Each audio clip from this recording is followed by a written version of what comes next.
Welcome to Reckless Speculation. Raj Meadow will be joining us somewhere between the hour of 9 and 10. Fashionably late. Must be an Indian thing. Robbie Davis is joining us live from the palatial Davis Estates, dedicated to college basketball the next 96 hours. Robbie, do you feel like a kid on Christmas? This is Christmas. I am not going to be in the office tomorrow or Friday or Saturday or Sunday. So are you telling me not to have legal troubles in the next 48 hours, 96 hours? I mean, I always have I'm the person, I still have my cell phone on my out of office reply.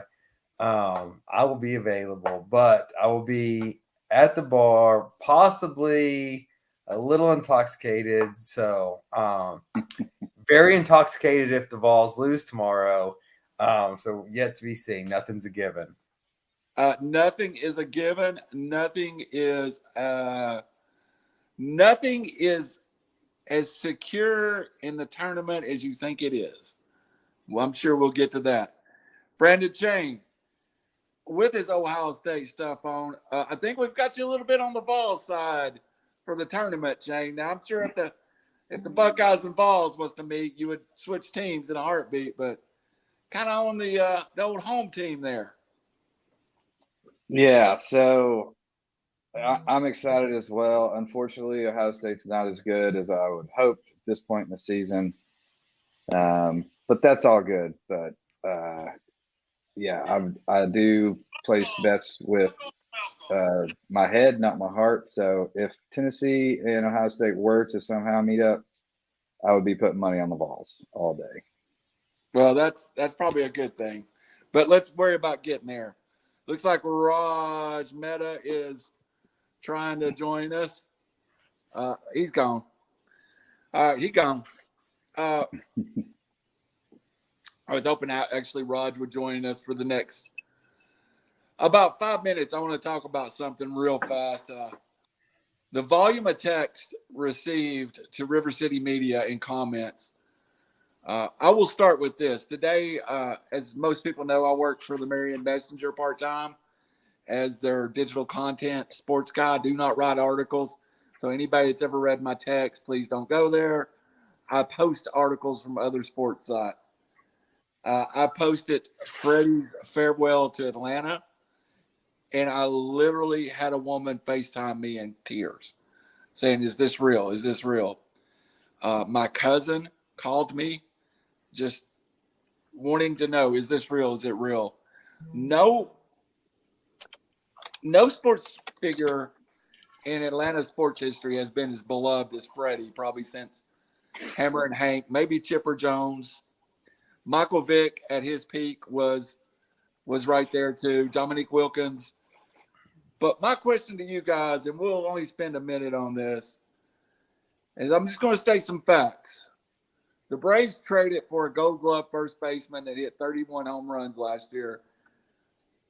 Gave him an 8-year contract for $168 million. Signed Eddie Rosario. Signed a left-handed bullpen, Colin McHugh from Tampa Bay. Freddie's then next stop, of course, first stop was with the Dodgers, which, if reports are correct right now, the Dodgers are offering a 4-year contract. Next stop was the Blue Jays, where the Blue Jays quickly traded for Matt Chapman. The next stop was the Yankees, where the Yankees then signed Rizzo to a long-term deal. Now, supposedly, the two front runners are the Rays and the Red Sox, along with the Padres. Again, it's 6 years, seems to be the sticking point. I know the Braves rumored had 5 years for $200 million out there. Has Freddie overplayed his hand in this situation a little bit? Do you take, could he went to the open market and not found what he wanted, and teams are adjusting now? To me, I think the Braves come out a little better off financially wise, but just wanted to get you guys' opinion about, do you think Freddie's going to find his deal? Do you think he finds 6 years? Robbie, I know you had a quick comment you wanted to make.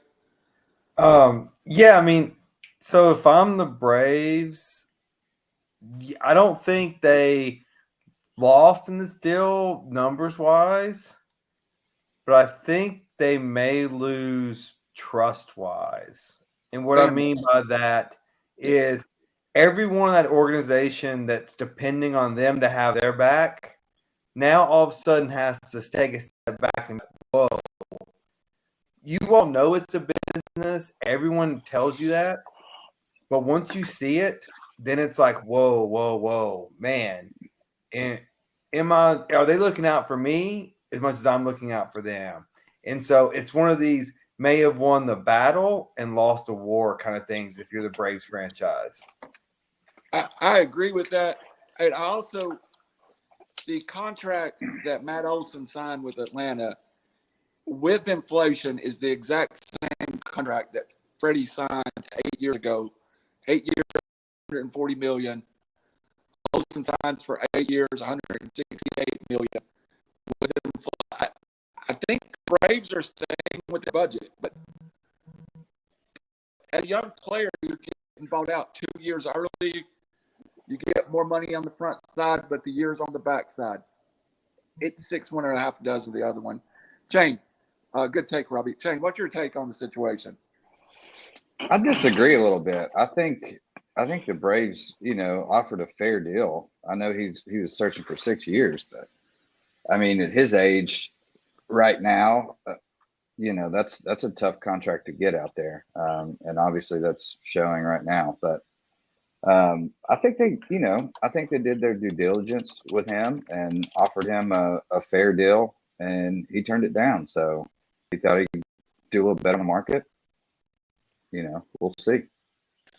Raj, a good take. Dodgers fan.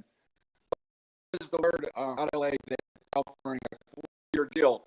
Now, suppose the Dodgers have offered more money than anyone in Major League Baseball as far per year deal, but it's still the 5 and 6 year sticking point for Freddie. Is he overplaying his hand, or do you think he's just shopping until he gets ready to go back to take that $45 million offer from the Dodgers, or $40 million Dodger offer? No, he's playing it perfectly fine. The teams that are interested in a 32-year-old first baseman are all big market teams. The Yankees, Boston, the Blue Jays, the Dodgers. It's just not the Dodger way to give. Even 4 years was surprising for us. The only one player in the history of the organization they've long-term signed, and that's a very cap-friendly contract, is Mookie Betts. Other than that, I cannot see them. They're not giving 5 or 6 years to a 32-year-old.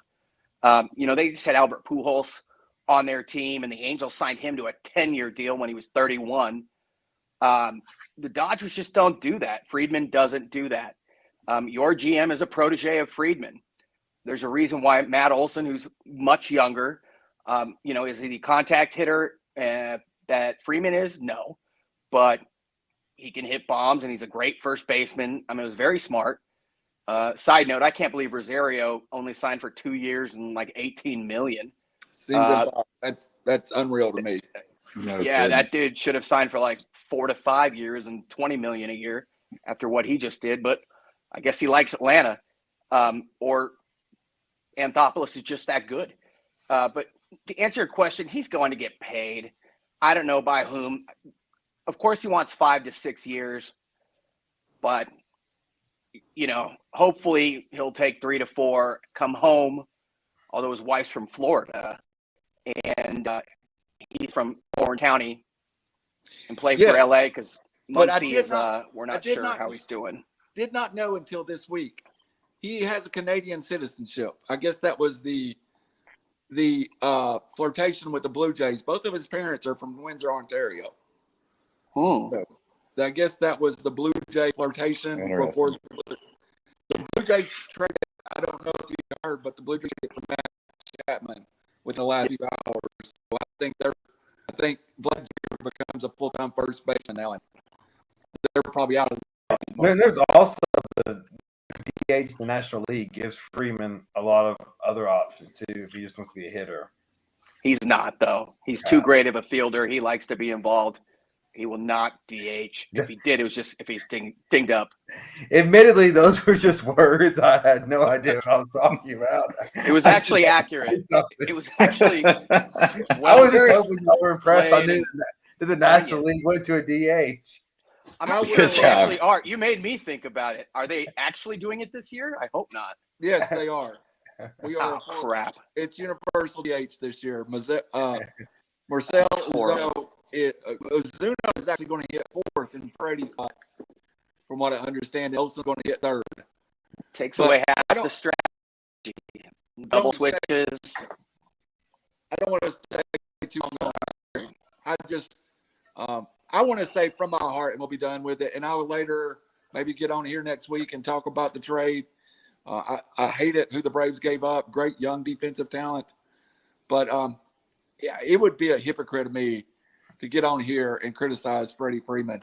You gave me a great 12 years in Atlanta, a world championship, and over on my shelf that's a autographed card in baseball. And wherever he ends up, Freddie Freeman will always be a special part of my baseball history. He got that ring. That was smart. He got that ring. That was smart. If he didn't get the ring, I bet he'd still be in Atlanta on a shorter deal. Yeah, well, and the Braves have been able to bring in a lot of talent with the money they would have spent on Freddie, especially Eddie Rosario. Let's move on. What everybody cares about here. It's NCAA basketball tournament time. Team is involved. If you heard this podcast, your favorite team has a spot in the tournament. And that's where we're going to start tonight. I know everybody has thoughts. I want to go around the table as a fan of the University of Tennessee, Robbie Davis. What makes a good tournament? What makes a bad tournament? Well, so this tournament, when you are borderline good and could get hot, it's the most fantastic thing in the world. When you are good, it is the most terrifying thing in the world because one bad shooting night can end your season. What makes for a good tournament, bad tournament? We'll get into this later as we break down the games. Honestly, I know there's a idiotic group of Tennessee fan base that says, "Oh, you got to win in March." Randall, you and I have been fans of Tennessee basketball for a long time. We're playing with house money right now. Losing to the 14th would be disappointed, but you cannot take. This is the first time since 1979 we've raised the SEC championship banner. Yes, we want more and we hope for more, but there is no, in my opinion, there is no disappointment to this season at this point. I think the only disappointment would be losing in the first round or the second round with your slate. I mean, Michigan's going to be dangerous, in my opinion. Who's across the? We'll get to you in a minute, SC boy. But I agree with you, but disagree. I think Colorado State, Michigan, the winner of that is dangerous to Tennessee. So I'm with you. I want to say I've already said on the air, if we could win the SEC tournament, I would be thrilled, thrilled, and I am thrilled. I mean, you can't enjoy your second round exit. You can't. Well, and you know what? I'll still be smiling if we go out. That's what you said. You said, dude, you got what you wanted. All right, Brandon Chain, where are you at? I'm sorry, you're breaking up, buddy. Is this for Ohio State? Yes. Ohio State. What makes a successful tournament? What makes a failure of a tournament? Successful this year, if we can get past the first round. Yep. We're so inconsistent right now. I mean, EJ Liddell's fantastic when he's on fire. Brenham's great. Key, if we're healthy, is also great. It's tough though, man, because we're just so inconsistent, and we don't really have momentum going into this tournament. We lost that. I mean, we lost the first round of the Big Ten tournament. So it's kind of a smack in the face a little bit there. We were trending pretty good mid to late part of the season, and then just injuries and just bad shooting, bad defense. But yeah, if we can win the first round, I will be super happy. I don't have in any of the brackets that I filled out Ohio State making it past the second round. Interesting. Raj, I'm going to tell you, I've struggled with your bracket probably as much. There's two places that I have changed my bracket 1,000 times. That would be the Midwest, that lower end where you're at with Auburn, Jacksonville State, Miami, USC, and also in the Elite Eight between Tennessee and Arizona. I've changed those areas of my bracket more than any place over the last couple of days. What makes a successful tournament for SC, given I think they have a path that's very winnable? Well, first of all, that's why you have two brackets in every pool, so you can have one homer bracket. Wait, what? One where you're like You're a quasi-realistic. two-bracket guy? Oh yeah, I gotta have homer. It's one. You have to have one. I gotta have homer. I'm sorry you can't afford it, but I can't afford it. I can assure you that. I cannot. Yeah. How's that $800,000 4-unit complex you bought? Anyways, for USC, I can't afford it. Yeah. a 6 seed last year. This is where the 7 line is a bummer. Getting Miami, who's everybody knows is a dangerous team and playing pretty well. Last year they went to the Elite Eight, but they had a unicorn in Evan Mobley, who's going to be the Rookie of the Year in the NBA still after losing him and their top second leading scorer, Tajidi. They came back with 26 wins. Was it the hardest schedule in the world? No. But, they still defend. So Miami starts 4 guards and 1 big guy. They are very high in the country statistically in assists to turnover and steals, rebounding margin. They're 319th, whereas USC, who's one of the tallest teams in the country, is 23rd, and they fell down from that. So it's just going to be which style gives. To answer your question fully, I mean, it's a crappy draw as a 7. I expect to get past Miami. With Auburn, I mean, I know you guys and people say they're vulnerable. They went 3-3 down the stretch, but those were all close losses to good teams, except for maybe Mississippi State or whoever it was. That's still a damn good team with a guy that averages like 20 blocks a game and Jabari Smith. Their guards aren't spectacular, but USC is missing 2 guards right now. And one of them's their best defender in Isaiah White. The other's their best spot shooter in Reese Waters-Dixon. So I'd love to say Sweet 16, but I'd be very surprised if I think they'll win against Miami, but it can go either way if they beat Auburn. So I'm praying for Jacksonville State. That would be really awesome. All right, guys, I'm going to leave this a little up to you. Do you want to I think that's a good recap. Do you want to just open up with each bracket, or do you have something in particular you want to go ahead and let's go around the table and see if you've got thoughts that you want to get out, each of you. Robbie, I know you've got a lot of notes there, and go ahead and open the floor and give it to you. I mean, I would like to. Hey, let's break it down per region and see what everyone's got, and talk about why. Maybe a little, 2 to 3 minutes each person walk through their bracket. Although I feel like I'm giving away gambling advice and for free and don't get a cut of it, but Well, talk about teams you like and upsets. Let's do that. Let's start with the East, because that's one of the big stories, I think, is the East, where Baylor finds out their leading scorer is not going to be able to play for the tournament. You have a Baylor team that's the 1 seed that's sitting across from North Carolina Marquette. I think that's a point of interest. I'm interested to see how Baylor plays. I'll go through my little thoughts. Yeah. I really like St. Mary's. I've struggled with that UCLA St. Mary's quite a bit. I believe I'm going to go with UCLA there. I really, really love the Virginia Tech over Texas upset. I think the winner of that little bracket with Texas and Purdue is super dangerous. I think if Texas or Purdue get out to the next line, they'll probably. Let me get below.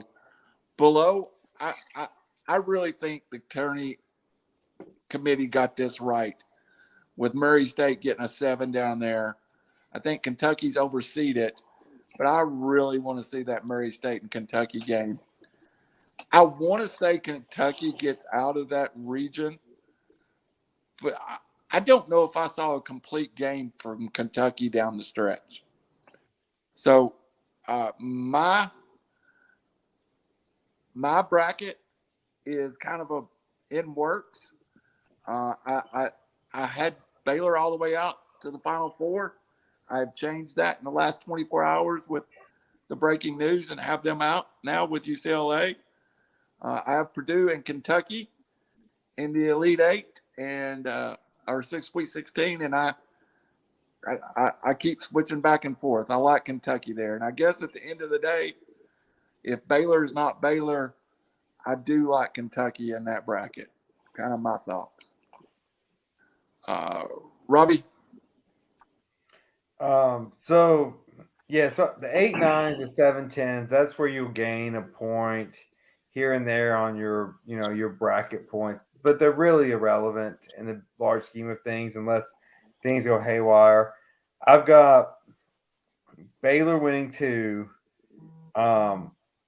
This is the one where I just couldn't eliminate UCLA. So I've got UCLA beating St. Mary's, UCLA beating Baylor.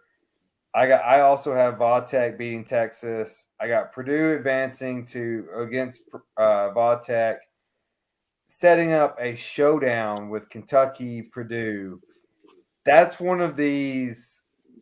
Which player maybe gets in foul trouble, has an off night? That's going to be a fantastic matchup.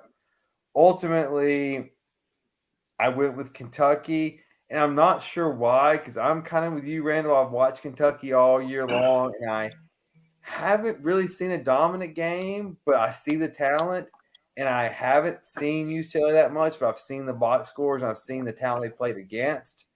And we obviously saw them last year. Most of the team came back. So this is kind of a what you've seen versus what you haven't seen. And this is crazy to say, a guy that's won a championship and taken 3 different schools to a Final Four. But Calipari's overrated in the tournament. He's overrated as a coach. The amount of talent he has year in and year out. So I'm going to take UCLA in this matchup. Even though it's going to be played on the East Coast, I'm liking UCLA to go to the Final Four in that region. That's interesting. We have a lot of the same things happening there. So you're handicapping Calipari as a coach, even though he's won what he has and recruited those guys because he has had talent? I don't quite understand that one. Well, no, if you have so compare it to Saban, who always has the most talent, how much he wins versus how much Cal wins. It's a lot harder in college basketball, in my opinion, especially in a 68-team tournament. Well, of course it is, but the college football is still a 1 or 2 elimination tournament all year long. I think it's easier to dominate there, but whatever. Well, Tomato, only tomato. one person's dominated in our lifetime in college football. And you have Coach K, you have Izzo, now you say Cal dominates. I guess that's 4. It seems easier to me in college basketball. Miami won a bunch. USC won 34 in a row. All right. Whatever. All right, Raj, go ahead and follow up your bracket. Just with the East, correct? Yes, just with the East. So one thing about Baylor is they were in the top 20 in offensive and defensive efficiency. And there were 4 teams who, based on strength of schedule and net shot quality, that are in the tournament right now. The top 4 are Baylor, Villanova, Purdue, and UConn. Baylor's leading scorer is playing. It's James Akinjo, the Georgetown, then to Arizona, now to Baylor. LJ Cryer is the second leading scorer and their best three-point shooter. He has been in and out since January, the end of January. They don't know where they are with him. They lost their best defender and rebounder. I just call him JTT because I don't want to butcher his name. Destroyed his knee. But Baylor still is extremely well coached. So I wanted to get them out early, but like to North Carolina is a trendy pick. And don't sleep on Marquette. If you look at their schedule, they've done very well. North Carolina, as we all know, is either awesome or really not awesome. But I've got Baylor, actually, and it pains me to say this, facing UCLA. I like Indiana. I think they're a tough matchup for St. Mary's. Now, originally, in one bracket, I had St. Mary's in the Final Four. So that's what happens like from day to day in the brackets. But I think Indiana, I just have – usually if you go with a feeling, you're screwed. And that feeling is like a play-in team who gets that experience already, who has a star. It's going to be a good team. And they're much bigger than St. Mary's, but we'll see. I have UCLA and Kentucky in the Elite Eight, and it pains me to have UCLA there. But again, they're 4 to 5 awesome jump shooters led by Jaquez. I have Kentucky moving on. And by the way, Murray State and San Francisco, I think, is a total cop-out. Those teams should have been playing other big-name teams, not each other. They're both deadly teams, and I think it blows.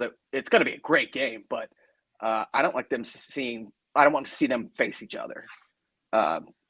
Murray State's 27-2 or something. Just my opinion. My reckless speculation. Jane. Where's your reckless speculation on the All right, East so the bracket? East. And So Scott Drew's I've got exact Baylor words. making it past Good. the LJ, the Baylor's Scott Drew's exact words about 3 hours ago was Cryer will miss, but he did leave the door open by saying, I guess there's always a chance. But so I don't understand his statement if he says, I'm telling you now he's going to miss, but there's always a chance. So that was his word within the last 2 hours. Go ahead, Shane. I'm sorry. Yeah, no, you're good. I haven't been a big fan of Baylor all year. They were on the bubble as the 4th 1 seed anyway.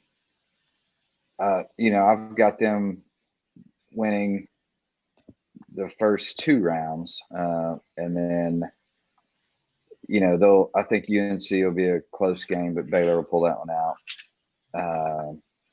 I've got an unpopular selection of St. Mary's beating UCLA and facing Baylor. So I'm not crazy. that's a little different there.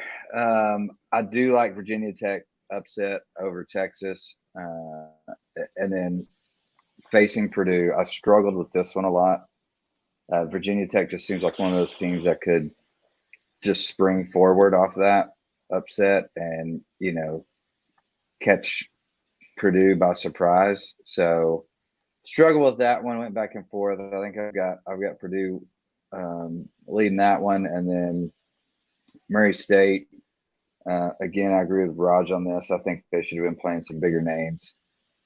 This is just kind of lazy. Unfair. Yeah, it's lazy. It was convenient for them to just fill them in somewhere. So I do have Murray State pulling up. I've got Kentucky, Murray State, and then on to Purdue, Kentucky. I think, like Robbie said, that's going to be a kind of a juggernaut matchup. A little inconsistency out of both teams, but they're both pretty big.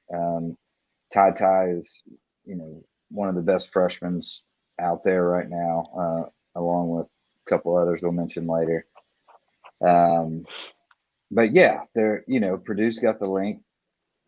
They could withstand, but I've got Kentucky going on here, facing St. Mary.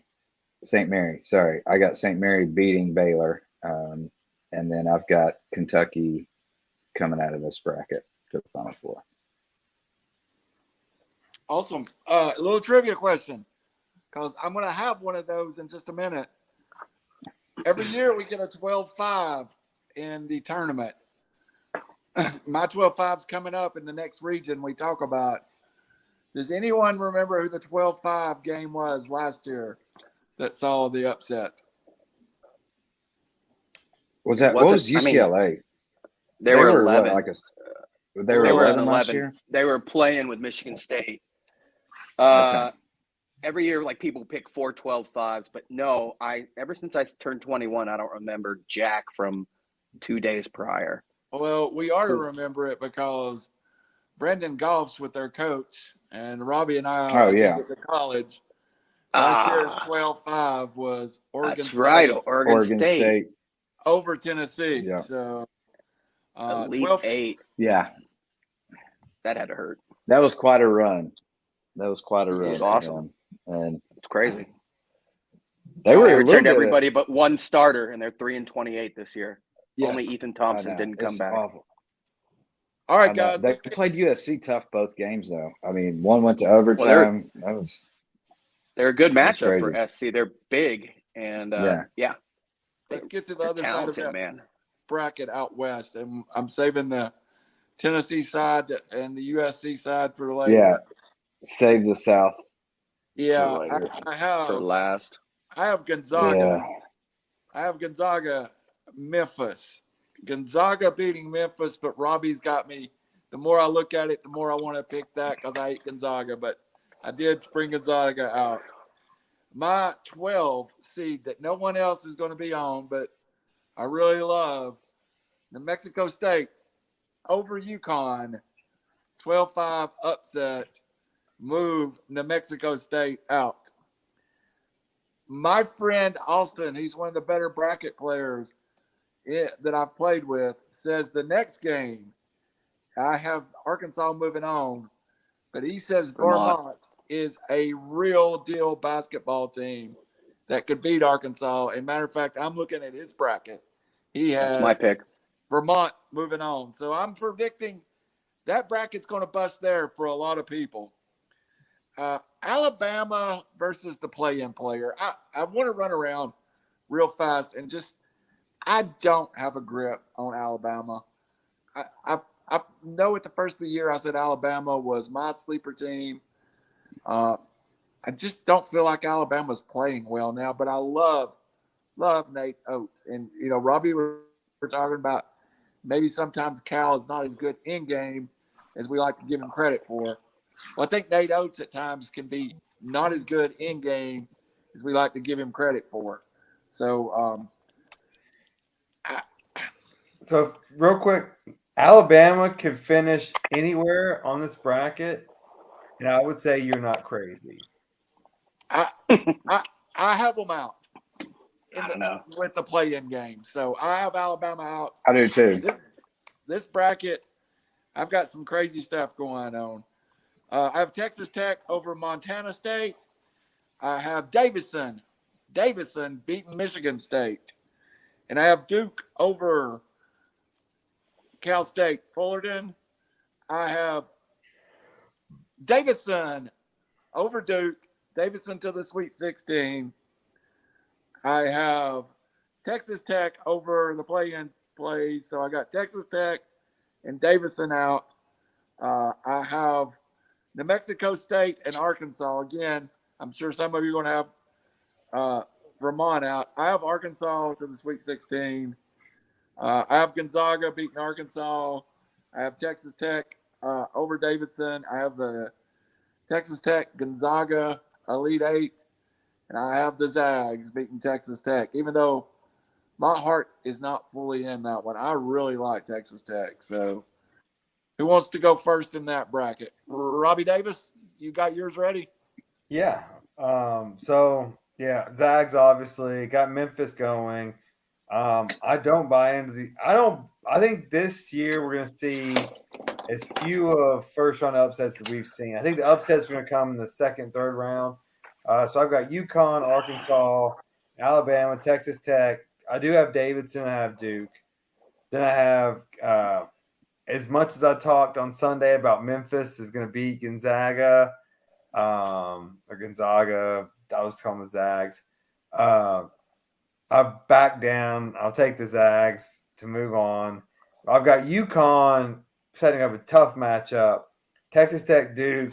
Texas Tech beats Duke. Then Texas and the Zags. The Zags are they 62 percentile or 62% of the time they're going to make the Final Four. Almost double the rest of the field. So I'm going to take the Zags to make the Final Four in this bracket. The only thing that I have the same thing. The only thing that scares me is I want to see Holgram, the big freshman. I really want to see him play a big body. I would love to see him have to guard somebody that is just elite underneath. If so, this is the tricky thing to me. If Alabama advances, and if Alabama gets hot, they could wear out Texas Tech because Texas Tech is a slow down, shift the sides of the floor defense. Can't shoot. If Alabama gets hot, they can't shoot. Like Alabama could beat them by 20 if they get hot. Yep, if they get hot. Mm-hmm. All right, I got a train coming through. Brandon Chain, nobody wants to hear my train coming through my neighborhood, so you go ahead. All right. I've got, let's see. Yeah, I've got Zags. I've actually got Boise State over Memphis. I've got, of course, Connecticut, Arkansas. I did struggle with that a little bit. I like Vermont. But I think Arkansas is going to pull that one out. I do have the playing game. I've got money on the Rutgers. They're going to beat Notre Dame tonight, and then they'll also upset Alabama as well. So we got that. I've got Texas Tech, Davidson to upset, and Duke. Next, I've got Davidson to upset Duke. I don't think Duke makes it past the second round. They have just not impressed me. I know it's, his farewell tour. What's Coach K or whatever? Not K. I don't know. No, you're right. Whatever. Yeah, Coach K, his farewell tour. And they just, to lose at home to UNC and then just embarrassment in the tournament. Yeah, these guys are struggling right now. I think their minds are elsewhere. So I got Davidson winning that game. And I really like Texas Tech a lot. I've got them coming on. Arkansas winning, Gonzaga over Boise. Then I've got Tech over Davidson, and going to the Elite Eight, I got Gonzaga, Texas Tech. And I think if Texas Tech can play well enough, if they make it here, they can slow Gonzaga down a little bit. Their defense is good. If they happen to kind of catch a little fire shooting, they can win. So I've got them. I've got Texas Tech in the Final Four. Nice. All right, Mr. Vermont. I didn't put it in. You said you did. Let's hear it. I did. And can I make a suggestion? I don't think people want to hear, especially those that pop in and out, because we get a really big audience that pops in and out, right? It's not bad. Just reading our brackets, basically what I want to do is tell you why I like Vermont, because they are one of the best shooting teams in the country. They went 17-1 in the American East, and they haven't lost since December. I think they're a bad matchup for Arkansas, but Arkansas, every year I watch way more games than anybody else, and my wife won it last year. Our bracket, a common bracket we're in, and she's picking, a ram would beat a Wolverine because it's bigger. Not literally, but I'm like analyzing the starting five and David Roddy versus, Hunter Dickinson. Anyways, I don't want to get too cute because Arkansas is a really talented athletic team that can defend. This is my upset is Vermont, just because, again, I think that they are going to be a very bad matchup. I also love Boise State.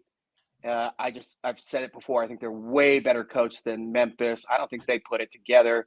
despite what Jalen Duren is doing. I like Connecticut a lot. I debated having them really far, but I didn't. I have them in the Sweet 16. I agree with the 11 seed getting in. I think a lot of people have not only Davidson beating Michigan State, which what's crazy about this year is, the Vermont, Arkansas 13-4. It's like a 5-point spread. Davidson, Michigan State 10-7, 1-point spread. Same with USC, Miami 1.5. There's some other 12-5s and stuff that the spreads are like the smallest I've ever seen. And I know the committee's patting themselves on the back for that, but I also think it's a relative injustice, whereas some of these teams did not belong on this seeding line. Some teams, like we'll talk about later, Tennessee, even though they're 3, they have a nice path, but we'll get down there later. I love Texas Tech, man. They have the mold of Houston last year. Just like 7 dudes led by Bryson Williams, the UTEP transfer, that are tweeners that are like 6'7", 6'8", and 250 pounds. But yeah, their range is not good. They cannot shoot outside of 16 feet, I'd say. So I have them running into Gonzaga and losing. But in one bracket, I have them winning because Gonzaga is a bit soft, in my opinion. Timmy is pretty slow. Holmgren's 118 pounds. So I could see Texas Tech going very far. Ironically, in that bracket, Raj, that you were just talking about, that was going to be my next subject before we jump out. Arkansas is a 5-point favorite over Vermont. And New Mexico State is a 6.5-point dog to UConn. That's crazy. That is some numbers that you don't usually see in a whole Sweet 16. So also another one that caught my attention, just to kind of go back a little bit, was, I believe, who was it? Oh, Michigan State is 1 point. Michigan State -1 on Davidson. And I think Davidson wins the ball. That'll be even. That'll be even by tip, I think. Yeah, for sure. That'll be even. All right, let's move on down and let's hit the Midwest, where your Kansas Jayhawk is the #1 seed against Texas Southern. No reason for me to get upset there. No reason for me to take Kansas out. I really like this 8-9 matchup. San Diego State's a 2-point dog. I like San Diego State. I think San Diego State's got a legitimate shot to win the 8-9 and then to put Kansas out of the tournament. I think Kansas is the most vulnerable one of the ones. Baylor? Baylor's kind of injury. I don't know. I don't like the way Kansas is playing down the stretch. I agree with you. Baylor, injury-wise, you're probably correct. Iowa, Richmond, I like the Hawkeyes, even though Richmond's a good basketball team. It's a 10-point spread. Providence, South Dakota State. That's another one that's all over the news. It's a 2-point spread. 2 points. I have South That's Dakota crazy. in one of my I have South Dakota in one of my brackets. I have Providence in my other bracket. One's 13-4. And One's pick for one and go for it. I'm in like 15 brackets, dude. One's for I'm in work. 15 pools too. I only have one bracket though. That's the one I think's gonna win. That's stupid. Increase your odds. You say that all the time. LSU, Iowa State. How's that work out for you? I want to get, when you get your chance, Pretty good. when everybody gets to LSU, Iowa State, I want to talk about, what do you think Will Wade's impact of being fired is? I kind of like Iowa State. I think LSU is. I think there's a lot of reasons They're for LSU checked out. to check out there. Wisconsin, Colgate. I really love this Wisconsin team, especially right where they're at. Of course, we talked already. USC, Miami. I like USC, but I like Miami too. A lot of I people really do. like the winner of that game to get out to the Sweet 16. Why do you guys say that? Curious. I tell my friends back home, like my buddies know the SEC, and a lot of people are down on Auburn, and they think that if we win, we can get past them. Auburn's 5-4 in their last 9 games. But look who they've played, and they've played good teams, and haven't they all been close? Auburn has 2 good guards, but they're both not great guards. But they have monsters down low. Yeah, their guards aren't. But you can low down those guys, and they're not a good shooting team. So and you've got to have momentum. You've got to have momentum coming into this tournament. You really I am a big believer in that guard play in the tournament is a huge factor. I mean, I don't think it's a huge factor. I think it's the number 1 factor. You give me a team with good guards, I will take them every time. So when I sit down to look at my bracket, I look at guards. I don't look at post players. I think Auburn's post players are maybe the best in the country. I think their guards are at average at best. So I do think they get past Jacksonville State. If they get out to the Sweet 16, I'm not shocked. I just think that whoever gets there with them is a basketball team that's capable of beating them. Also, Bruce Pearl in the tournament, we want to talk somebody with spotty results in the NCAA tournament. He has had spotty results, in my opinion. So, I just don't like. I don't like the way Auburn's rolling right now. Roger, it's harder to cheat with all those cameras on you. Yeah, as far as Raj and then Robbie on this bracket, please. Your first question, Chris I think Godwin, LSU is Chris Godwin signs a 3-year, $60 million contract with the Bucks. Of course, Brady's back. Ah, crap! My internet's going out. Stupid hotel. You're still up now. I'm a little spotty as well. Who did he sign with? Godwin? The Bucks. Bucks. Oh, shocker. To answer your first question, I don't think LSU is going to skip a beat without Will Wade. They've known for 5 years, we determined in 2017 last week, that this dude has been on thin ice. He and the coach, Bill Armstrong, were canned. But that's because that I can't remember his first name, Nickelberry dude, is beloved by the players. Yeah, he has a spotty head coaching record, but he was at Columbia Union or something. I think they're fired up. I think they want to prove that, in the wake of these alleged violations and losing their coach, that they are going to come out on fire. I'm not an Iowa State believer. They had a losing record in conference, one of the few that did. I know they're in the Big 12, but I'm just not a huge believer in those guys. Wisconsin, the difference this year, in my opinion, is having an athletic leading scorer, and Johnny Davis is that. If he's 100%, they're a very dangerous team. If he's not, I would take LSU past them. In fact, LSU-Auburn, an SEC battle, is something I'm considering. A lot of people love Iowa as the trendy pick, the 5 seed, who's hot. Iowa averages 84 points per game. They are 14th in the net, I think. They've got Bohannon, and they've got arguably the best overall, skill-wise player in the game in terms of a guy that can really do it all, who's 6'8", 6'9", Keegan Murray.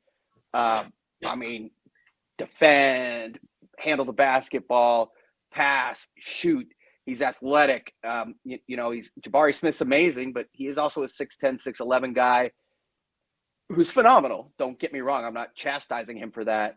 But Keegan Murray is like silk, man. That guy moves so well.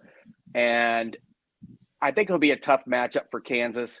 Remy Martin, the Arizona State transfer, is finally getting healthy. And again, Obaji is a top 3 player in the country. And I also believe in guard play, but I also believe in having a guy that can carry you. And that's him. However, I think Iowa does move on. I can see Auburn losing to Miami or USC. I can see them getting to the Elite Eight.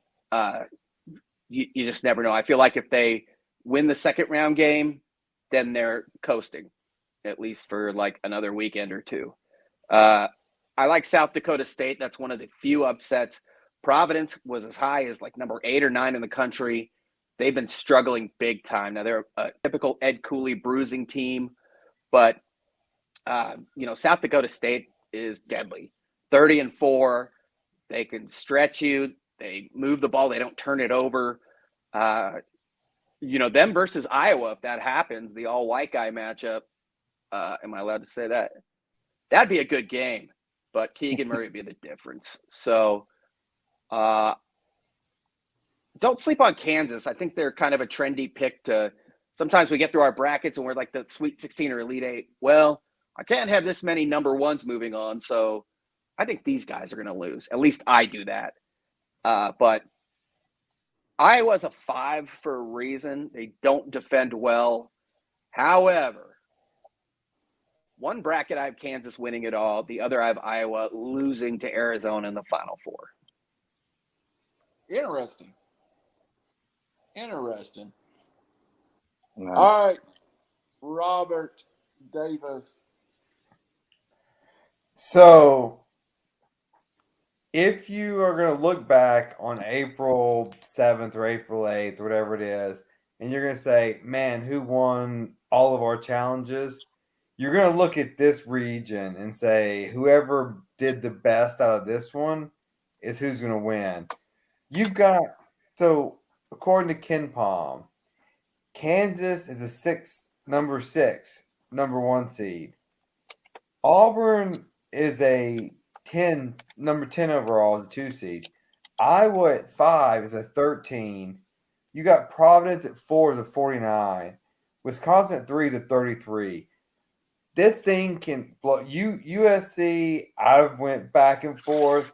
Like every one of these teams in this region can lose early or can make a run and go for it. And we say that, that could happen in every region, but it doesn't. But this one, like I look through, I have trouble picking Auburn to the Sweet 16, but I don't know who's going to win that USC Miami game, so it's hard to say how that matchup goes. So I advanced Auburn over USC. I think LSU wins a game because of anger, and then because everyone word was buzzing. This wasn't a out of the blue, Will Wade's getting fired. Everyone knew this was coming down the pipe. And so I think they focus for one game, win a game, and then it's like, well, we won a game, and then I think Wisconsin moves on. And that's where it gets interesting. I've got Wisconsin beating Auburn because I don't think Auburn's that good. And then I've got KU over Creighton. Iowa moving on. That Iowa KU game's tough. I think both of these teams are overrated. I've got KU advancing, but I've got Wisconsin advancing. And so in my bracket, I've got the 33rd ranked Ken Palm team winning this region, which is both plausible and also insane, but that's how open I think this bracket is. So I think this is the region where your butter's bread, or your bread's buttered, or whatever the hell they say. I think this is the one. This is where people win. So I've got Wisconsin beating KU and going to the Final Four. Is this the bracket? And I'll get you just a second, Jane. I feel like this is the bracket we're going to get a 4 or 5. Yeah. Something not expected could happen in this bracket, just in my opinion. Jane, go ahead.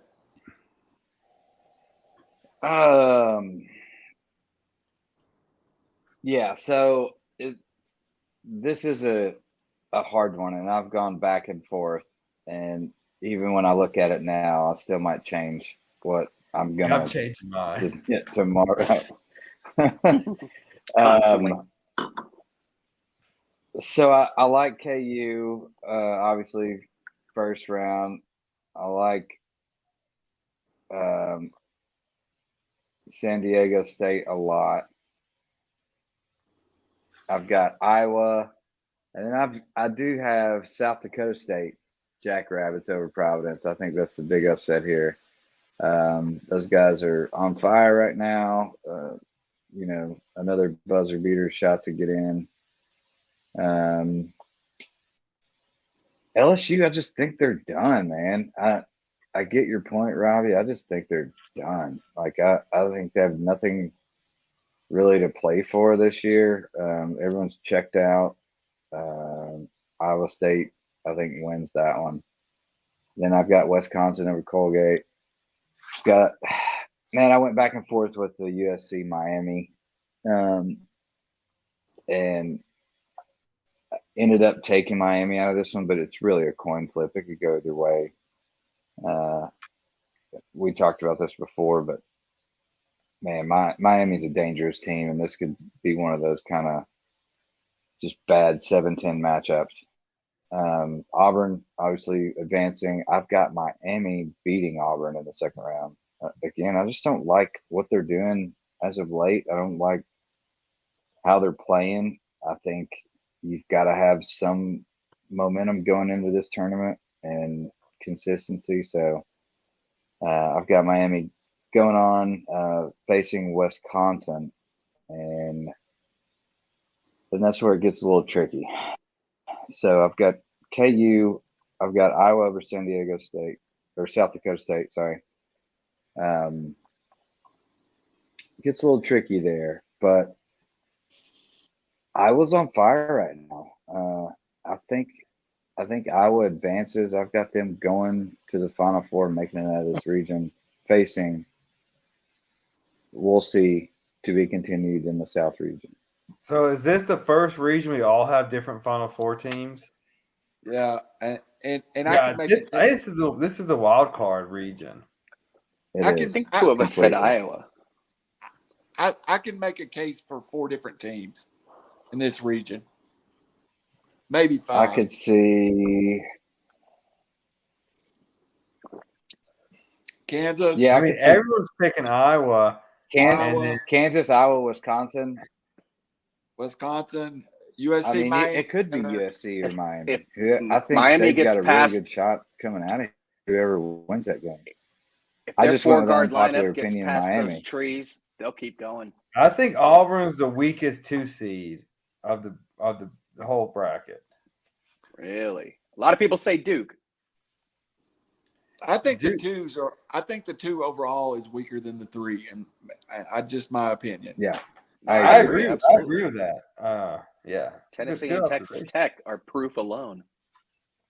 All right, guys, let me Right. plug something Exactly. here. In a couple of weeks, Raj, Meta, and I are going to do something. We've always here on 3R Sports, Reckless Speculation being one of our shows. We've also had a little baseball show with our friend Ray, the 12-year-old that comes on here that knows everything. This year we're going to add Raj and his son. And I'm sorry, Raj, I can't remember your son's name off the top of my head. Your son's name. Kieran, we're working on it. He's a bit nervous, but he knows everything about the Dodgers. So I'm just going to have him talk about that. He's not Ray when it comes to outgoing personality on TV yet. So we're going to add Raj and his That's son awesome. to our baseball conversation. Congrats, guys. Well, I'm excited. That's great. That's all Randall. Baseball is the sport that you've got to have the kids involved. I mean, it absolutely is the most kid friendly. And Ray plays Little League. Kieran plays. He's out of T-ball now, correct? He's in. Yeah, he's 7, so he's in 7A, little all-star, and he'll tell me, Daddy, whose stance is this on the Dodgers 1 through 9? And he can actually hit, switch hitting. I don't let him in a game. I mean, it's his choice in a game, but he'll show me like actual stance. I mean, the nerd studies stances on the Dodgers. He's a savant in other things. I wish he skipped 3 grades like Ray, but he hasn't yet. But Hey, he loves baseball. Ray's smarter than all of us.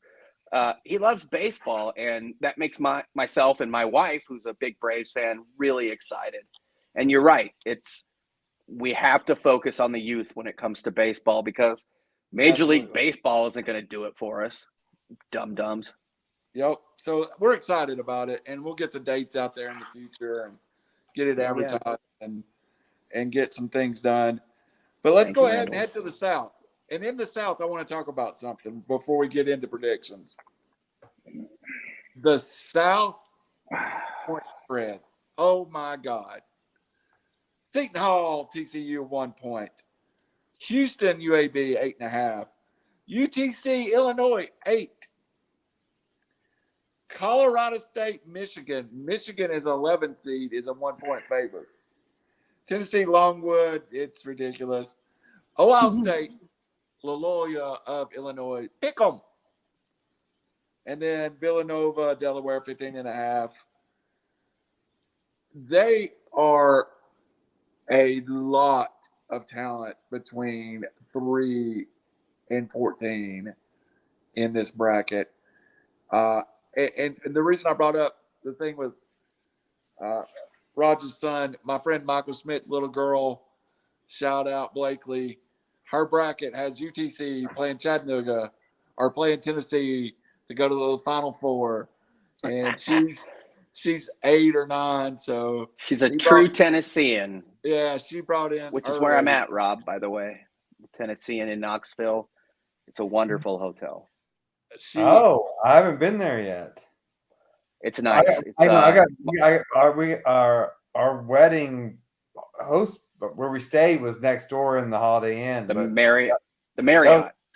It was the Holiday Inn back then. That was they knocked it down, and now the Marriott's way nicer. But we stayed here opening weekend 5 years ago. Quick, but the Tennessean. You said that, and Homegirl is a Tennessean, obviously. Highly recommend. My company doesn't pay for it. I'm just low motivation right now. I'm heading to Greenville to watch USC play on Friday, so I figured might as well add it and go big for one. Make sure you're there for April 8th for the parade. Hell yeah. Tell them to, I'd come to that, man. It's the last parade I'll ever see in Tennessee. Tell them to comp your room and send a check to payable to River City Media in care of Brandon for all that. Like Tennessee basketball, Tennessee football kick rocks, but Tennessee basketball, they're real legitimate fans that are realistic in basketball. We're going to do this region a little different. We're going to go through each game, go around to get an opinion of it, and then we'll go through the bracket. The opening round. Arizona, Wright State. Anybody got anything besides Arizona? TCU, Seton Hall. I am on TCU. I love Seton Hall's offense. I do not, and I love TCU's defense. The matchups, if you look, it is the most lopsided little matchup thing. Everything Seton Hall on the offensive side dominates TCU. Everything in the defensive matrix dominates TCU. I just went with, I think TCU's guards may be a little better defensively. So I took TCU over Seton Hall. Robbie Davis? Yeah, I took TCU also. Mainly they're, according to 538 Sports, they're 52% chance to win. Seton Hall obviously is 48.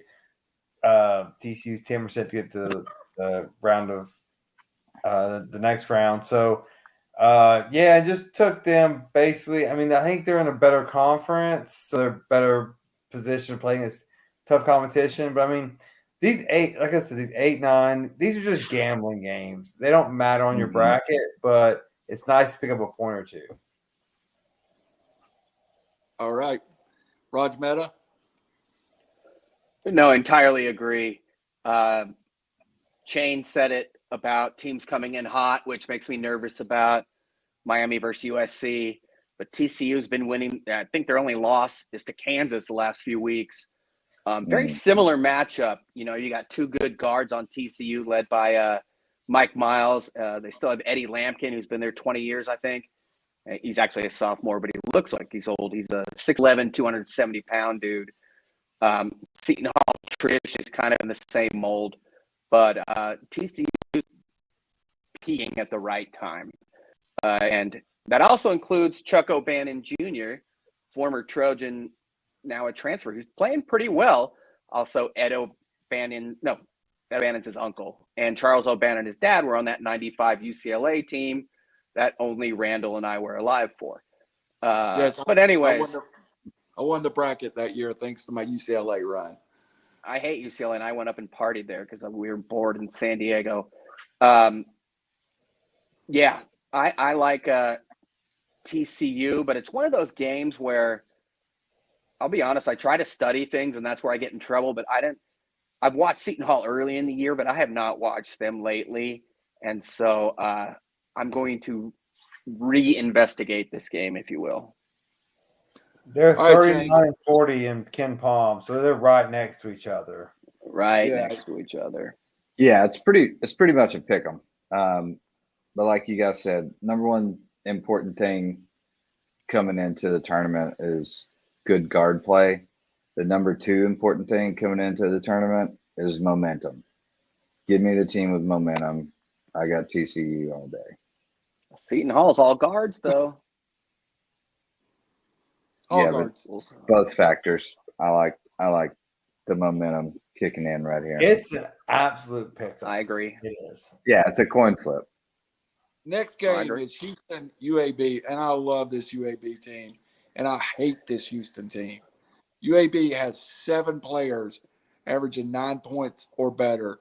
Two of the conference players, 2 all-conference players, go as deep as anybody in Conference USA. It is Houston by 8.5. I don't get it. I'm going to pick UAB, and I'm probably on an island by myself. But I've watched enough UAB to watch them go up and down the court, and they go up and down the court. Robbie Davis, tell me why I'm wrong. Well, so It may not be. you're wrong because that's your heart. What you've seen, you like. Yeah. Houston's a 77% chance of winning it, according to 538. Ken Palm, Houston is the number 4 overall team. They're rated a 5th seed in that region. So the only more egregious seed is Tennessee, which is in that same region. So these teams, luckily, they don't face each other before the Elite 8. This is a misseeded bracket or misseeded region. I agree with you. I think UAB is good. They got a bad draw. They got a number 1 seed as a 5 seed, and that's not fair to them. This is, I don't want to go recency bias, but man, the committee made some huge mistakes seeding this year. Just blunders. Like Houston's net is 3, right? Yeah, and they're a 5 seed. They're a 5 seed. Crazy. Just They're insulting. like top. They're in top 5 in defensive efficiency as well. Like That's all they it's do. insane. Yeah, Also, I just don't like how Houston's played against. I know they won their tournament, but they've early in the year they looked. And again, Robbie, that's a good point about I'm letting my eyes lie to me because I've seen them play 3 games this year. They've lost natural all 3 bias. games. yeah. Memphis, All do it. and SMU. That's a good point. Go ahead, Shane. No, I mean, this is one of those don't get cute. It's Houston all day. Like I said,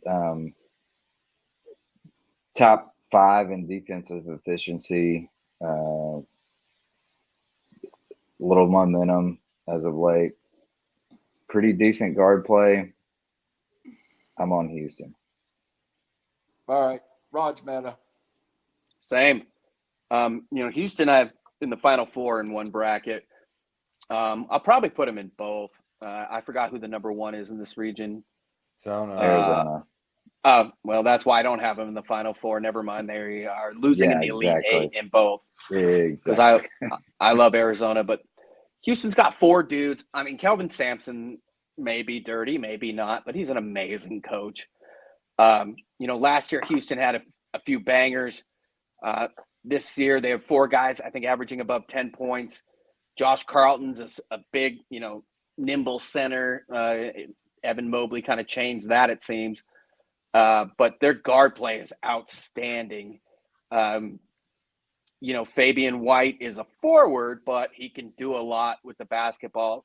Kyler Edwards is a Texas Tech transfer who averaged almost 14. Mhm. And then they're led by, of course, Marcus Sasser, who was one of the rare successful non-transfers at Houston. He just does it all. And he is the reason why I think, he was injured for half the year, but he is playing now. And if he's not, I got to verify this. Oh, shit. Whoop. I mixed up my stats. I thought he was playing. He hasn't played since the 22nd. Uh-oh. I still like Houston, though, obviously in this game. And they play defense. Like I said, Kyler Edwards, Josh Carlton, Fabian White, Taze Moore. I think they have six guys that average over 10 points a game, if you include Sasser, maybe even 7. Let's see. Tremont Mark, Taze Moore, Josh Carlton, Fabian White, Kyler Edwards, Marcus Sasser. 6? I can't add. Oh, and Jamal Sheed, who is another transfer, averages 9.5. So it's basically 7 guys who he's not a transfer, Sheed, but 7 guys who can play good basketball. And Houston doesn't need a dominant scorer with Kelvin Sampson's system. They defend, again, a net of 3. They're tough as heck. And, next man up. So It makes it all the more sweet when UAB beats them. In my bracket, I get 1 point over everybody. Now, the thing about UAB, people love them. They're kind of like a poor man's UNLV from back in the day. But if you look at their losses, they're all to Well anybody said. fairly major. They lost to South Carolina. Now, that was early. They lost to West Virginia. That was early. They lost to Rice. They lost to Marshall. Then they lost to Old Dominion and North Texas, who's one of the few good teams in the league. They've cleaned up a lot on crummier teams. And, yeah, I mean, they score well. They pass well. Great coach. But another QC matchup by the committee, and I think Houston's going to buzzsaw them. Let's move on real fast. Next is Chattanooga, Illinois. I want so bad to pick Chattanooga. I love Malachi Smith. I love Baptiste. I love the 5-star transfer, D'Souza. Here's the only problem I have. I feel like Illinois has wasted Cockburn's career, and this is the last chance for them to get that big run in the tournament. I'm going to go ahead and I'm going to take Illinois over Chattanooga. I actually like UTC's guards in this matchup. I just don't think UTC, even with the center they have, the former Kansas, can actually match up with a 7-foot Jamaican. So give me Illinois closer than the point spread. Robbie Davis. Yeah, I agree. I don't want to agree, but I do agree. Just looking at these brackets, I feel like this is – here comes TV paranoia me, but I feel like they want the blue bloods in the weekend, like not the first weekend. The first weekend everyone's gonna watch. The second weekend, the third weekend, it just looks like these pairings, like Chattanooga can beat a lot of teams in this tournament. I'm not sure they can beat Illinois. And it just looks like, man, they just set it up to be that's a bad matchup. Blue bloods. Yeah, it is. It is like very bad. Of the 4 seeds, the Mocs could take Providence, and I think the Mocs could possibly take Arkansas. Probably not UCLA, but that's 2 of the 4 the Mocs could possibly take. It's a horrible matchup for them. Yeah, not cool. All right, Chain. Man, this region was the toughest for me. this whole South region. Like, oh my God. I do, as much as I want to pull for UTC here, I think their magic is over, and I got Illinois here.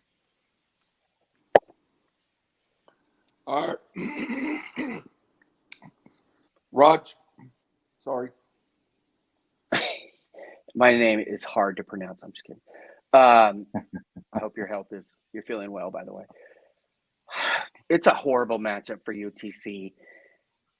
You know, the one thing they didn't want is a guy to neutralize D'Souza, a guy like Kofi Cockburn, who's 21-11 and like 265 pounds of solid muscle. It seems like Curbelo, as he goes, so does Illinois, and he's starting to play well. Andre Curbelo again. They lost to a hot Indiana team coming in. They had just beaten Iowa prior to that. Alfonso Plummer, the Utah transfer, a senior, averages 15. Just a bad matchup. And I'd love to take UTC, but they were so sloppy in that game. And Illinois is not the cleanest team in the world, but you can't be sloppy if you're going to be a 13 being in a 4, and they're going to be sloppy.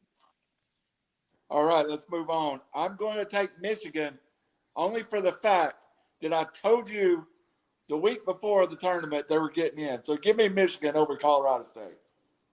Robbie? I think this is the easy upset of the first round. I'm going 11 over 6 also. I'll take Michigan. Shane? No chance in hell I'll ever take Michigan. It's Colorado State all day. Rod, you have some love for this Colorado State team. I do. However, Michigan's much bigger. It's kind of like Miami USC, 4-guard Colorado State lineup versus a big Michigan lineup. And generally, I hate to rely on this crap, but a team that barely gets in usually tries to prove it more than anybody else and tries to dominate. Difference is Colorado State knows they don't have any respect, and they have the best player you've never heard of in David Roddy. He's technically a guard, but he's 6'5" and 250 pounds, averages 20 and 8, 3 assists. He can do it all. And nobody on Michigan can cover him. Yeah, I mean, he's like a guard and who ate a forward. It's just going to be him versus Hunter Dickinson. Again, contrasting matchups.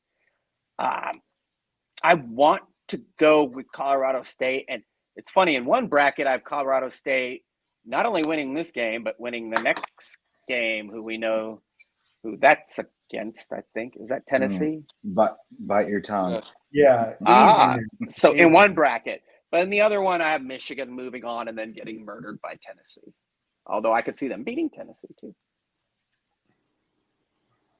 All right, let's move on a little bit then to the next game.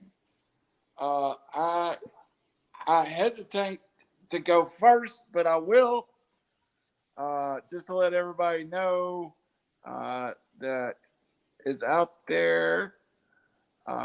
Longwood University is it's a former female college. It's a public university. Enrollment is 5,096, and it is located in Longwood, New Jersey, I think. Where's it at? Farmville. Yeah, I Googled it. Yeah. Virginia. That's all I need to say about Longwood. I didn't know it was a university until the bracket came out. Go Vols. Robbie Davis. Yeah, I mean, nothing much to say. I mean, Farmville. Yeah, I mean, hey, no offense, Knoxville isn't exactly the most cosmopolitan city in the world there, guys. It ain't named after a freaking Facebook game, though. No, I mean, it's named after Tennessee loses general. this one. I mean, it's a huge upset, and yeah, I mean, it sucks. But other than that, yeah, I mean, you win in advance. They're 18-point favorites. I'm sure.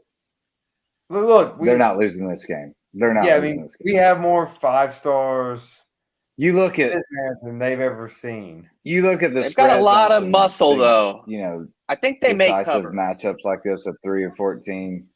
They may cover. Tennessee wins this game. Got 220 I pound mean, guard. yeah, And when I 18 saw them, point or whatever. I saw some wide shouldered dudes. So, of course, they're not going to win, but I think they can cover. They're not deep, and Tennessee goes like 32 deep. But I think they can outmuscle Tennessee until they get fouls called on them. Yeah. Let's move on. Ohio State.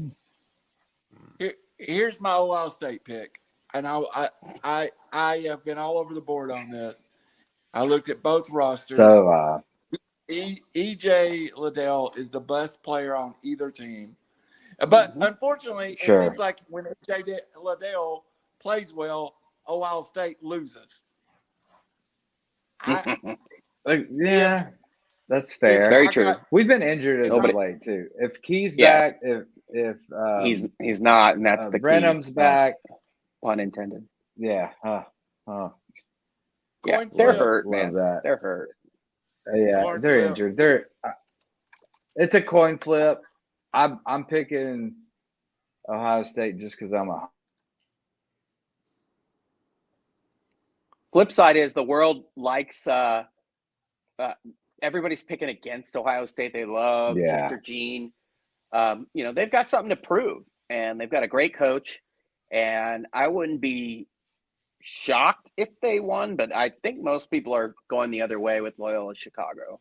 Ever since Including me. Sister Jean got on TV after beating Tennessee, I got You said two you words. hate her. 2 words for Sister I Jean. I hate can't her. say on. You hate 100-year-old nun. Yeah. Yeah, Burn I'm in hell. yeah. He said, "Yeah." Robbie Davis. Yeah. Come on. Who you picking?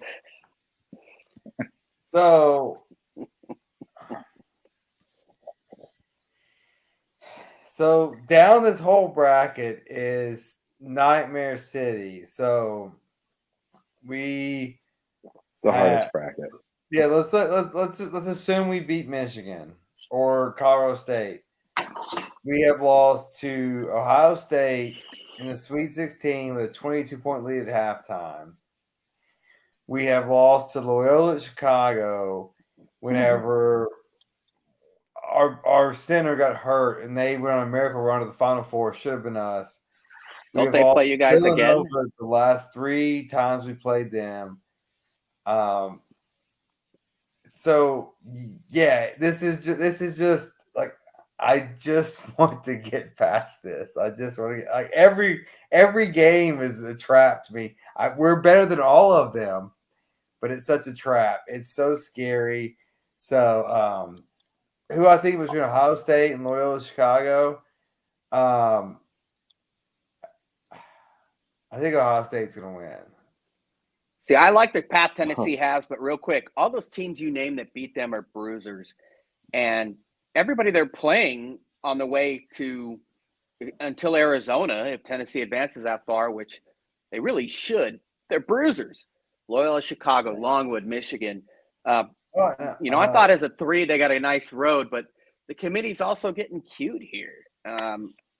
Tennessee doesn't make their shots. They lose to good defensive teams. Oh, well, it's Tennessee can win it all, dude.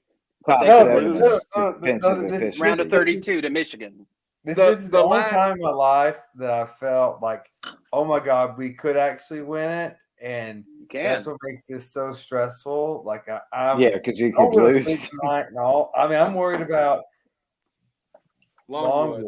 and I was gonna say GD Longwood. And after last year, you who should they be. are.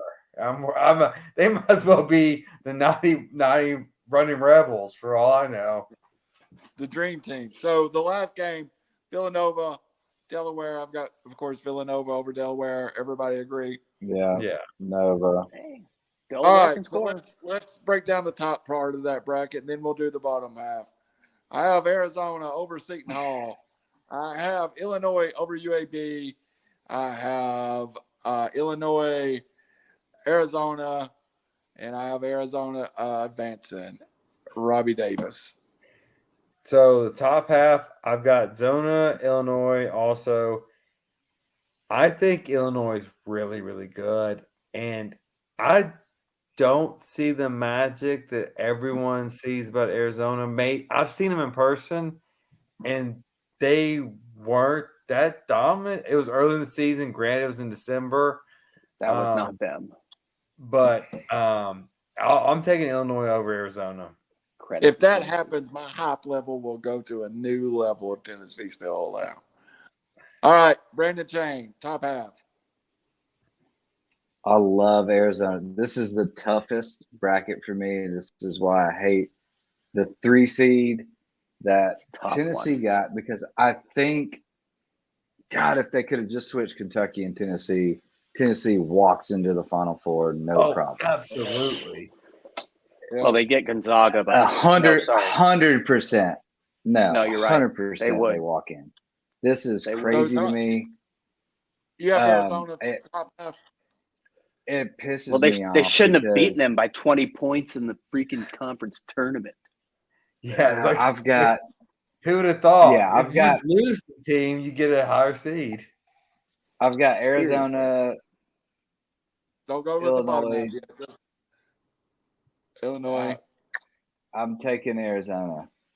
All right, Raj. Well, I've got Houston moving on to face Arizona, and I think that's going to happen. Illinois just has not come together. Again, Andre Curbelo missed half the season. I know they've got Cockburn, but you can get him in foul trouble very easily. Houston, Arizona would be a strong matchup. Difference is Arizona's got 2 7-footers that can play and that can move. And they're one of the most athletic teams I can remember, 1 through 5, in a long time. Now, their bench doesn't go deep, especially now that they lost Krisa. But 1 through 5, these dudes are like flying around. Is it nice for the highlight reels? Yes. They're ridiculous. But, a team like Tennessee playing their style of defense, who already limited them. Now, that wasn't the Arizona team I saw most of the year, but that's a credit to Tennessee and their defense. That and Thompson Bowling, who, the New Jersey Nets wouldn't, or Brooklyn Nets wouldn't win in Thompson Bowling. I'm really torn with Loyola Chicago. They're such a great defensive team. Them and Villanova in the second round is BS. Go ahead and start us in the bottom bracket, then. Raj, go ahead and do the bottom. Oh, shoot. Oh, you mean the bottom half of the South. Yeah. My bad. I agree with Chain. This is a really tough region to pick. Loyola Chicago, again, each of these teams, Nova, Michigan, in my opinion, Tennessee, Loyola Chicago, I can see facing Arizona in the Elite Eight. Each of them, like 25% chance. I make cases for each. I want to go with Loyola Chicago. I think Tennessee will move on, but I wouldn't be surprised if Michigan won the first round and won in the second round. I hate to say this, but Tennessee is vulnerable. There's no doubt about it. When they're on, I think they're 1 or 2 in the country. When they're off, they're very beatable. But really tricky region, no doubt about it. Chain, bottom half.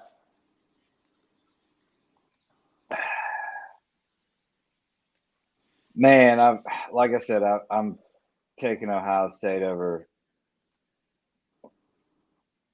Loyola just because I want Ohio State to at least win 1 game in this tournament.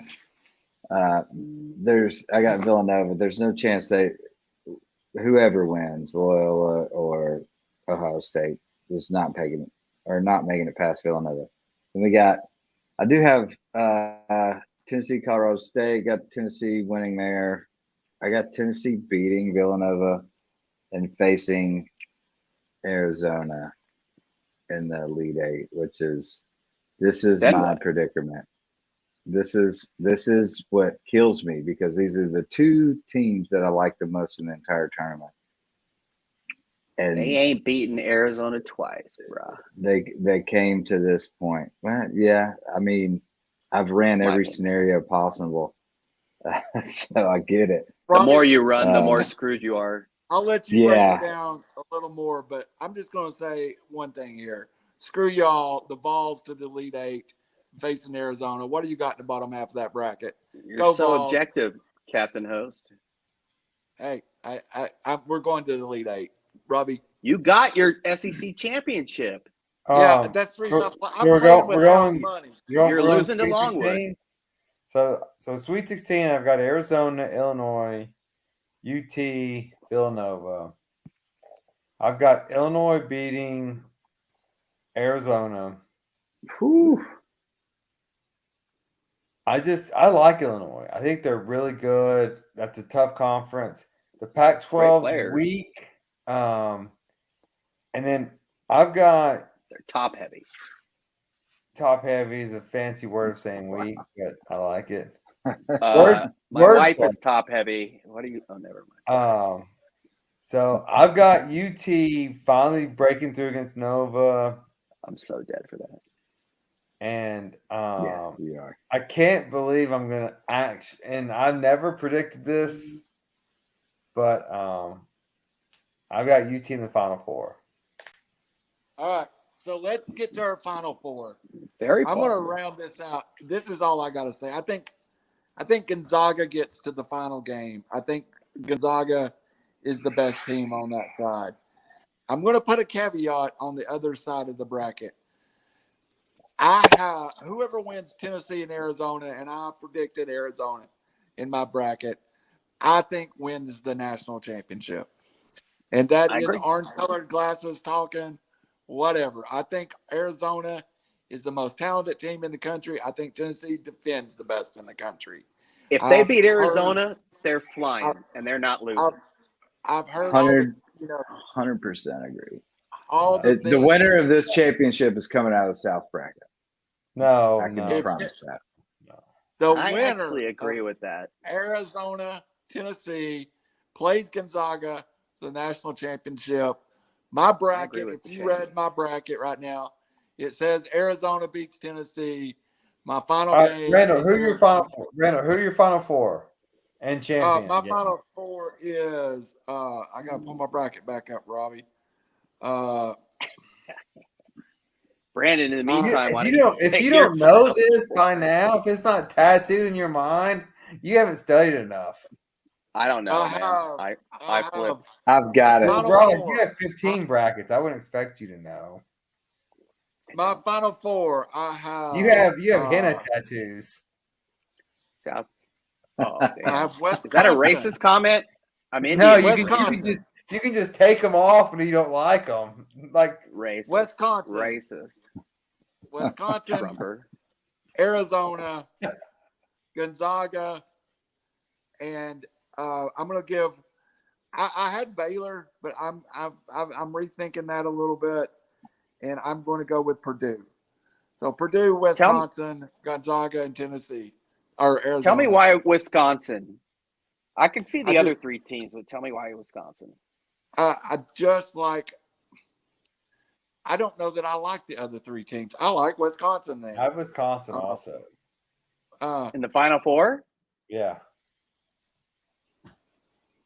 I mean, but again, the trash is the they're trash. a The 3 final seed game. for a reason. The final So is game is Tennessee. Arizona, Tennessee's winner versus Gonzaga. Final answer from Randall. Go ahead, Robbie.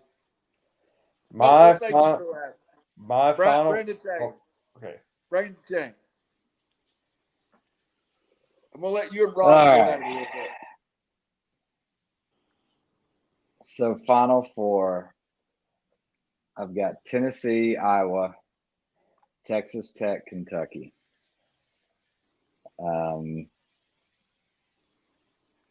I struggled a lot with this one. Arizona is one of my favorite teams in the tournament. So, but man, just Tennessee, just the way they ran through the SEC conference was domination. And if they continue that heater, they can beat anybody in the country. So, and then I've got them playing Texas Tech in the national championship.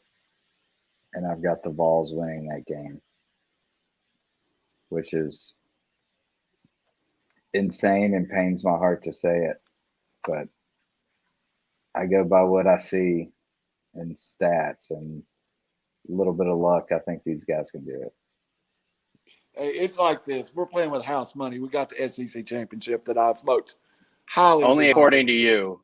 I think most people, and they're right. You guys should be in the Final Four, Elite Eight in the least. My Grant friend Williams' said it team for lost in the weeks. Sweet 16. My friend Phil, I who's love that old team. like me, said the Mhm. same thing. Now, Raj, Only old people say that. you've Sorry, got, Phil. yeah, we're old. You got it. Now it's your 2 minutes to make your case. It's my 2 minutes. How come you let Robbie have the world and then you like shut me off? I'm the. You got 5 minutes. Then I was just a hypothetical. I don't need it. No, I don't need it. Tennessee to me is a good team, but I think they have too many off nights. Can you guys hear me? I lost a feed. You're good. All right, sweet. I just think they're too inconsistent when great teams aren't that beatable, in my opinion. Now, they're not that beatable. They defend. They have 3 guards that, again, 3-point guards. I've said this before. If it's late in the game and you're getting trapped and full court chaos, there's no better team in the country than Tennessee because they have 3 stud point guards. There's just something about me, that they're not an awesome road team. I mean, they're not bad per se. What was their biggest loss? 10 at Arkansas, 10 points, which was or actually they got smoked at Kentucky, but that's pretty common. They're so good at home, and there aren't any home games here, despite Big Orange Nation, who travels as well as anybody. As I've said before, it's not like the parents are saving for Harvard. Oh shit! I got canceled, didn't I? No, I could see Tennessee, but I don't have them getting past Michigan or Loyola of Chicago. Just because I think good to great teams sometimes play down to the competition. And I think Tennessee is one of those teams. That's my personal opinion. But Robbie, to answer your question about my bracket, in my biggest money bracket, I have Arizona winning it all. In that bracket, I have Arizona, Texas Tech, Kentucky, and Iowa. Those are my final 4 in that bracket. Another one I have Gonzaga. Another one, actually, I don't have UCLA in any because F those guys. But that's my main final 4. Although I could see Auburn in there, man. We're all hating on Auburn. They're good. They were number 1 for like all of winter. Sorry, but that's it. All right. You got it, or you got some more? I don't want to cut you off. All you do is cut me off, and now that I actually don't have any more because it was a poignant question for once. I'm just kidding. Randall's the greatest guy ever, by the way, the host, and also invites kids to be stars on the show. Absolutely. No, I don't think there's much to be said. It comes down to, Tennessee is the hardest team. And perhaps I'm thinking with my heart in the head, like Robbie says, I've seen them a lot because I live here, but they're a total crapshoot. And you guys said it yourself. Robbie's full of what, but he's like, after this season, we could lose in the first round and I'll be happy. Bull. You'll complain about it for 10 years. You remember the scores last year. You remember the scores 10 years ago. This Tennessee team is better than even the Grant Williams, Jordan Bone, and Admiral Schofield team. They're deeper. And I think anything short of an Elite Eight is a failure. But I can see them also losing in the second round of Michigan because, like I said, I believe they have the ability to play down to their opponent. And sometimes that's the flip side of guards. If you're an all-guard lineup, you can be closed off, and then you're relegated to, 15 feet and out. And Fulkerson's not doing anything in the middle. Plavich isn't. So they're a very beatable team in that sense. Streak shooting, I agree, adding James, who's unconscious right now. If he continues at his pace, then I don't think they'll lose because he's also infectious. Everybody else wants to hit one too. And, I'm happy for him because people said I've been hating on him for 2 years. But like I said, there's not a lot of an inside presence. I'd collapse, one or two guys like Vescovi goes 3 for 10 like he did against Arkansas, I think.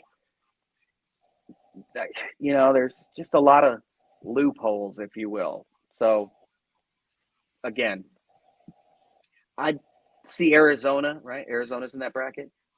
Yeah, I see Arizona and I see Michigan or Loyola kind of taking it to Tennessee, even though Tennessee's a much better team. All right, Robbie. Now I'm done. What's the pressure? Well, so no, to briefly touch on Roger's point, the Grant Williams and Admiral Schofield year, that Sweet 16, that's not disappointing. That's the nature of the tournament. Look, we're here to win it. That's a disappointment. That team should have gone to the Final Four, in my opinion. Yeah, they should have, but every team. Hence disappointment. Well, I mean, there's only 4, right? And so, Still. no. I mean, honestly, you go to Elite 8, that's impressive. You go to Sweet 16, that's impressive. Like, look, you can't judge a season by a tournament. I don't think. I agree with that. It can be different opinions, but it's like saying, "Hey, I already said I agree.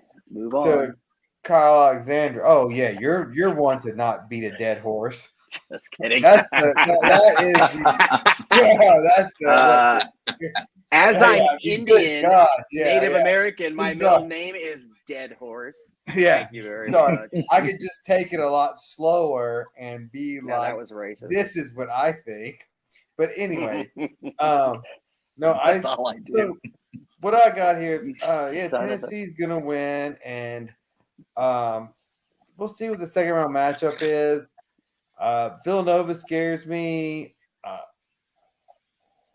but Ohio State Loyola doesn't really scare me. I mean, look, we're better. We got better guards. We have 3 guards. We can make defenses change their formula because we can do 3 guards and Josiah Jordan James at the 4.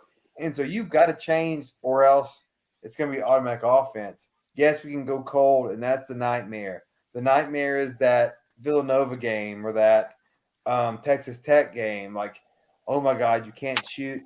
But I think we have changed since Conwell went out. We have changed as just being a 3-point shooting team. Josiah Jordan James has driven the ball more. It's opening more out. So, I mean, what's confidence? Confidence is this is a one-game crapshoot. Foul trouble kills you. I've booked my hotel in San Antonio, so I think we're getting there. And I've started trying to pull some money out of savings for New Orleans. So I'm hope we're getting there. And that's my bracket, man. I thought you'd make the money in Cherokee this weekend. By the way, of course we have to beat a dead horse. You go first every time. Damn it!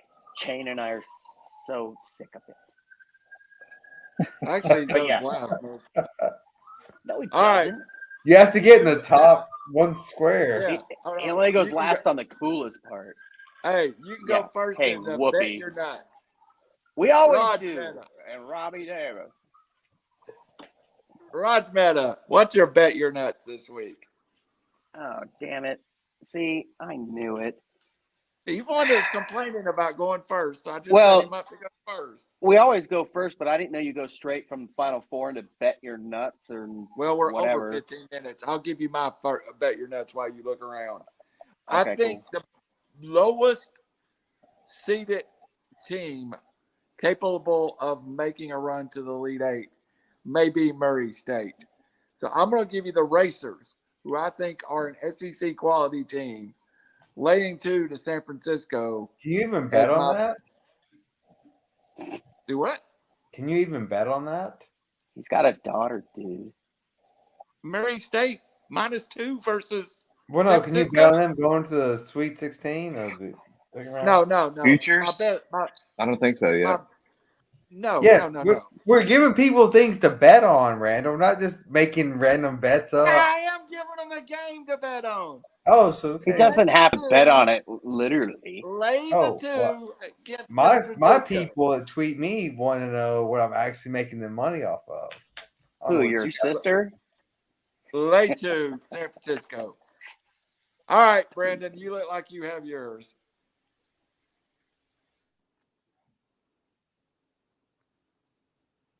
Brandon, is Brandon froze?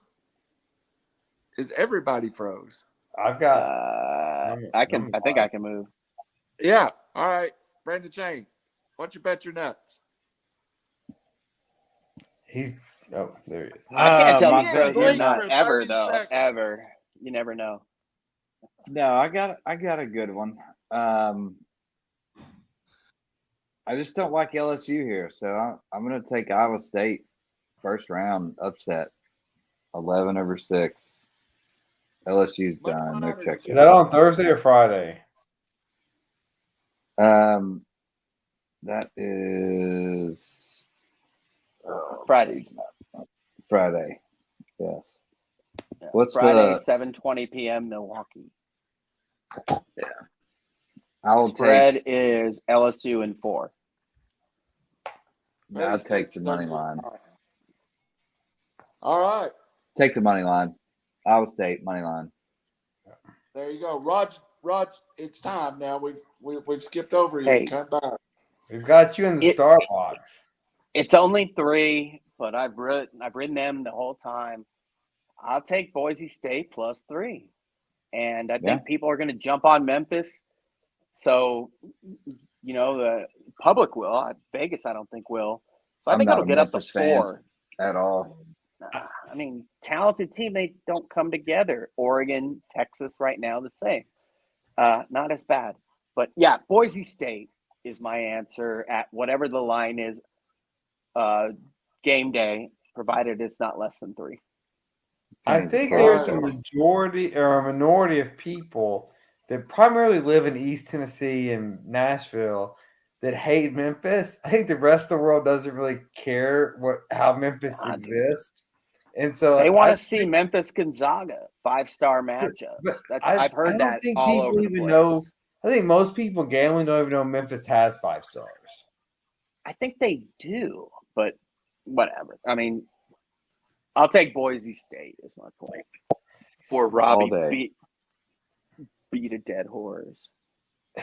Dead horse Davis. Triple D, dead horse Davis. What do you got? Well, Avi, NASCAR's in Atlanta, and Kyle Larson is +1,000 at the favorite, +1,000, 10-1, guys. Does anybody track his last week? Because I just hear Kyle Larson. Like, how often has Kyle Larson won something? A lot. A lot. Well, yeah, he does win a lot. Yeah, so is that what you say? This is closing argument. No, this guy's not guilty. He really does win a lot. He really does win a lot. Huge. It's huge. You don't even get it. It's bigly. But so I'll take Stop hanging out with your niece, dude. To win 10-1 in Atlanta. And then secondary, I got Tennessee covering the 18. This is a mismatch. Sorry for Longwood, whoever the hell you are, but it's a blowout. In Farmville, Virginia. All right. That wraps us up for the night. Final words from Randall is, I have 2.5 pounds of pork shoulder, that is going into the slow cooker when this show is over. I'm leaving work tomorrow at 11 o'clock on vacation. And then I'm going in for a meeting on Friday and leaving at 10 o'clock back on vacation. I have got this planned. My 12-year-old daughter is banned to her room. Some call it cruelty. She calls it getting away from daddy while he screams at the TV. So Anna Lee told me that in all seriousness, I told her, I said, I'd like to watch a movie with you this weekend. And she looked at me, she go, between what game, Daddy? Are we going to wait till Tennessee gets beat, or are we going to do it beforehand? So my She's much child, smarter than you. Damn. And she my talks child trash. is, my child Love it. knows her Oh. That's math. a nice you way know? to get locked in a basement. Yeah. Yeah. Let's go, Vols. I'm looking She'll get forward out to it. quickly. She's too smart. I'm looking forward to watching the Mocs. I don't think they win, but they do have talent. And I do think they have talent that can play with Illinois. I just don't think they can do it. I'll be Talent at that the will play bar here or at 11:30 overseas. tomorrow, and Yeah. I'll text all you guys, know which one I'm at if you guys want to Wait, join. it's not a national holiday the next 2 days? Oh yeah, no, I took off. Yeah, obviously. I'll be somewhere. Well, don't tell my Close. boss that I'm taking Brandon's like, wait, do you guys actually work? Yeah, all right. I'm still All right, working. Bobby, is that your final words? You got any more?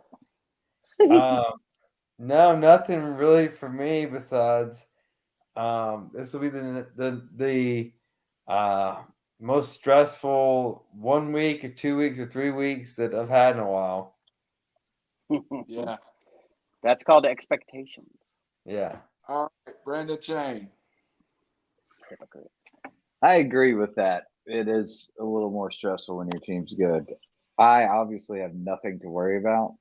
Even if we do somehow win the first round, there's no way in hell we're making it past the second. So I'm smooth sailing. If we can win one, I'll be happy. Looking forward to tomorrow here with the family. We're all going to do a beach day because it's supposed to be nice here. But my one Where are request you? was Is that we're in Orange Myrtle Beach or Beach. something?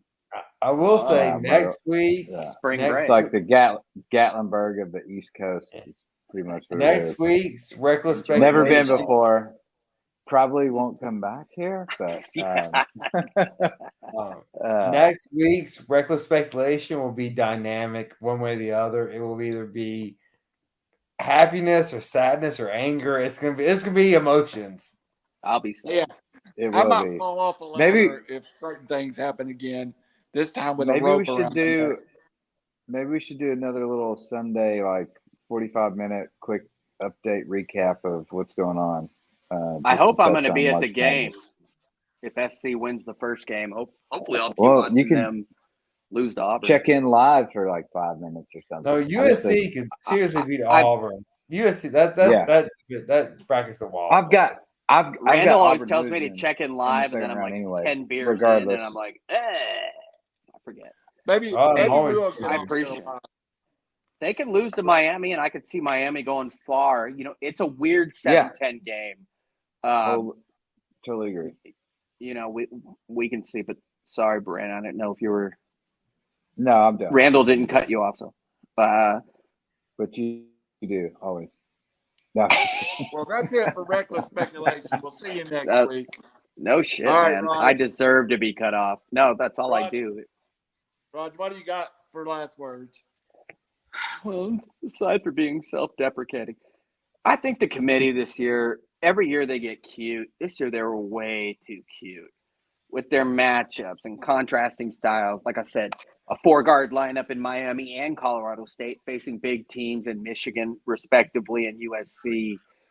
You go down the line, there are so many cute coaching and football traditional matchups, and you know, Tennessee even is playing a short big team in Longwood. They got way too cute, and they messed with the seedings, which I think was intentional. The second thing is I am unfortunately I have to get up early Friday morning if I want to make the Auburn game because I have to cheer for Jacksonville State, but I'm going to Greenville. I guess the only thing good about SC being a 7 seed is I can drive there. Last year, I was able to see every game in Indianapolis that SC was in. And for the first time in 20 years, they were in a lot of games. But last year, everything was free. There's a reason why. This year, it's not. Sorry, I sound like you guys. except Chain. I'll be there Friday. I hope they win. Saturday, I'm not sure. But the Friday games in South Carolina are Jacksonville State, Auburn, USC, Miami. Duke is the night game, and then the 7:10 is the LSU game, I think. No. Somebody tell me the 7:10. Oh, Davidson, Michigan State. So I have to buy passes. That's the way they do it, but I'm excited to go. I went last year. It's pretty rad. I'm not like Rob and I wait for the national championship, the Final Four, because I can't do that. I don't know if I'll be alive if that ever happens. But again, long story short, the committee sucks.